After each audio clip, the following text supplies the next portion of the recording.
بسم اللہ الرحمن الرحیم۔ السلام علیکم ورحمۃ اللہ وبرکاتہ۔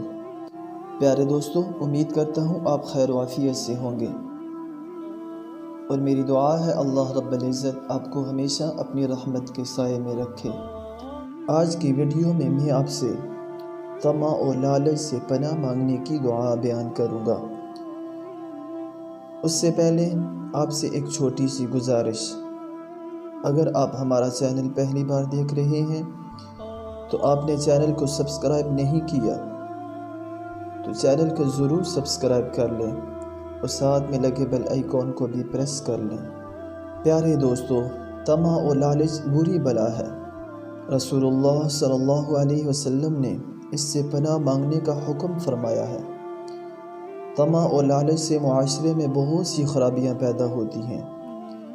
اس سے انسان خود غرض بن جاتا ہے، اسے دوسروں کی تکلیف اور پریشانی کی کوئی پرواہ نہیں ہوتی، بلکہ حصول دولت کی فکر لگی ہوتی ہے، جس کی وجہ سے آپس کی محبت ختم ہو جاتی ہے۔ اس لیے والدین کو اور بڑے بہن بھائیوں کو چاہیے کہ خود بھی اس بیماری سے بچیں اور اپنے چھوٹوں کو بھی اس سے بچائیں۔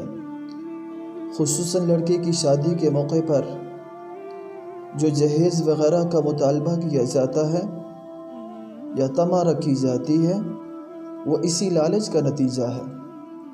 لہٰذا بچپن سے ہی اپنے بچوں کا یہ ذہن بنائیں کہ مرد کو اللہ تعالیٰ نے عورت پر فضیلت دی ہے، اس وجہ سے کہ وہ اس کا خیال رکھتا ہے، اس کے نان و نقطہ کا ذمہ دار ہے، اس کے لیے محنت کر کے لاتا ہے۔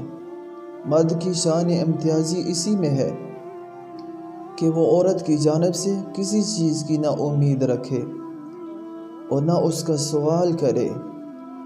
مرد کے لیے یہ شرمندگی کی بات ہے کہ عورت کے لائے ہوئے جہیز پر اپنا حق جمائے۔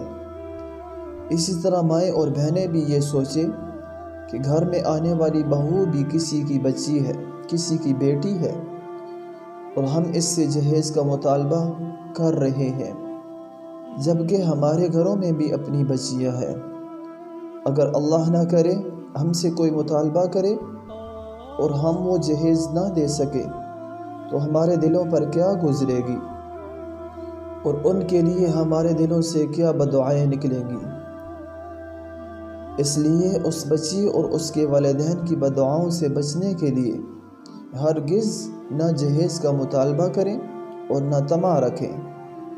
ہاں، اگر لڑکی کے والدین خوشی سے کچھ دینا چاہیں تو اس کو قبول کرنے میں کوئی حرج نہیں، لیکن ان کو بھی چاہیے کہ فضول چیزیں دینے کے بجائے چھوٹا سا پلاٹ یا فلیٹ یا سونا وغیرہ اپنی گنجائش کے موافق ایسی چیز دیں جو بچی کو مستقبل میں کام آئے۔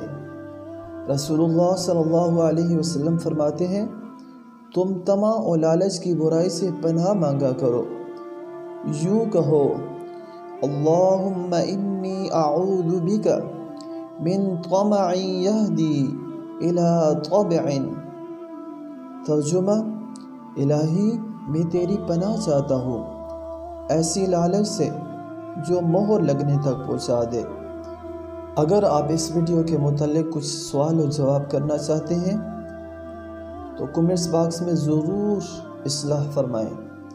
امید کرتا ہوں آپ کو آج کی ویڈیو پسند آئی ہوگی۔ اگلی ویڈیو میں پھر حاضر ہوں گا۔